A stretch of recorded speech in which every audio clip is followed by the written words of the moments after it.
بسم اللہ الرحمن الرحیم۔ مجھے کسی عورت نے بتایا کہ میرا سسر مجھ سے بہت لڑتا اور گالیاں دیتا ہے۔ ساتھ بیٹھی عورت نے کہا ہاں بیوی کو خوش کرتا ہے۔ جس نے فوری اس کی بات اچک کر کہا کہ اپنی بیوی کو خوش کرتا ہے، وہ عورت اس کی رشتہ دار تھی مگر ان پڑھ تھی۔ مجھے بتانے لگی کہ اس کی ساس اور اس کے سسر کی آپس میں کبھی نہیں بنی۔ اس نے پنجابی میں کہا، اس کا مفہوم لکھتی ہوں کہ اس کے سسر کو بیوی نے کبھی ایک جانور سے زیادہ اہمیت نہیں دی، مگر جب سے بیٹے کی شادی ہوئی ہے، ساس اور بہو کی رنجش دیکھ کر سسر بہو سے لڑتا ہے۔ اس کی بیوی خوش ہوتی ہے۔ وہ جو بیوی پر مردانگی ثابت نہ کر سکا، بیوی کے سامنے عزت نہ بنا سکا، آج بہو کو ذلیل کر کے بیوی کی خوشنودی حاصل کرتا ہے۔ مجھے اس ساری گفتگو سے اتنی گہری باتیں، ایسی نفسیاتی معلومات ملی جو کبھی سیگمنٹ فرائیڈ کی نفسیات پڑھ کر حاصل ہوئی تھی۔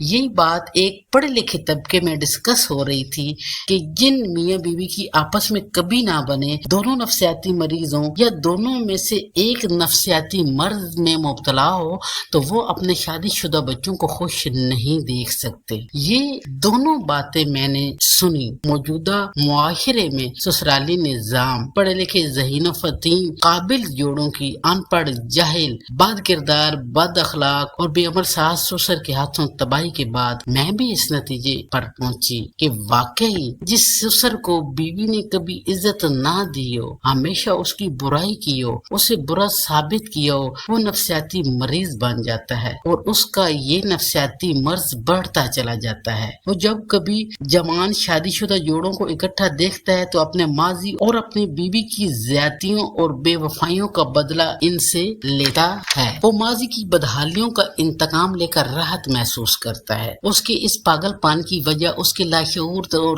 تحت الشعور میں چھپی وہ محرومی ہے۔ سیگمنٹ فرائیڈ سے کسی نے پوچھا تھا کہ آپ ذہنی طور پر صحت مند کس کو کہیں گے، تو اس نے بہت ہی خوبصورت جواب دیا، جو انسان اپنی صلاحیتوں کو استعمال کرتا ہے، کام کرتا ہے، اپنے ٹیلنٹ کو ابھارنے اور نکھارنے کے لیے محنت کرتا ہے اور جو محبت کرتا ہے۔ اللہ سے محبت، پاک ہستیوں سے محبت، ماں باپ، بیوی بچوں سے محبت، رشتہ داروں سے محبت۔ میرا ذاتی تجربہ ہے کہ جو شخص اللہ اور پاک ہستیوں سے محبت نہیں کرتا، وہ ماں باپ سے محبت نہیں کر سکتا، اور جو ماں باپ سے محبت نہیں کرتا، وہ کبھی بیوی اور بچوں سے محبت کر ہی نہیں سکتا۔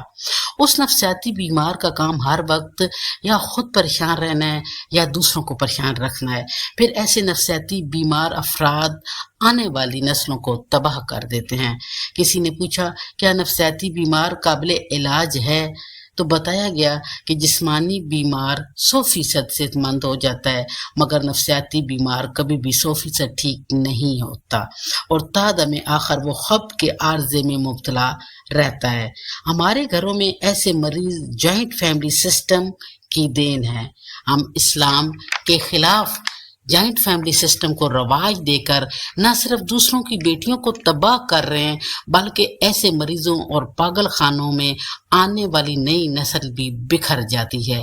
اللہ ایسے ذہنی مریضوں سے ہر بیٹی کو محفوظ رکھے، آمین۔